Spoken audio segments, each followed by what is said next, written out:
नुसत्या वासानेच माणसाला वेळ लावणारा हा वडापाव. म्हणलं चला आपल्याला जमतो की नाही घरी, तर बनवून तर बघूया.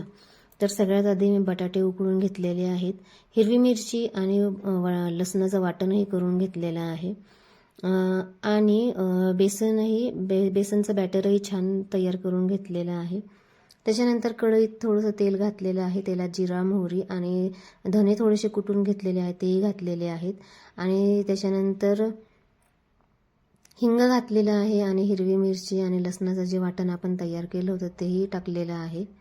त्याच्यानंतर थोडीशी हळद टाकायची, मीठ टाकायचं चवीपुरतं. त्याच्यानंतर बटाटे कुस्करून घातलेले आहेत, तेही छान मिक्स करून घ्यायचे आणि वरून थोडं लिंबू पिळून घ्यायचं. त्याच्याने चव खूप छान येते. आणि त्याच्यानंतर बघा असे गोळे करून घेतलेले आहेत. तुम्ही गोल करा किंवा चपटे करा तुमच्या इच्छेप्रमाणे.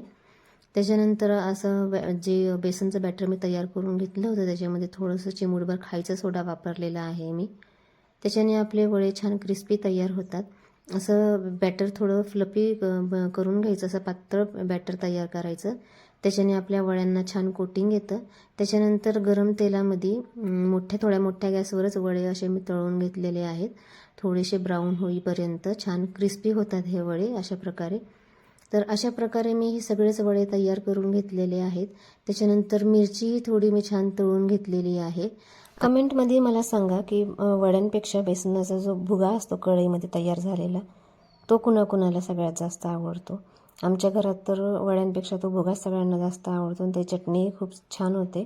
तर अशा प्रकारे हा आपला वडापाव तयार झालेला आहे. तुम्हीही बनवा आणि गरम गरम मस्त खा. धन्यवाद.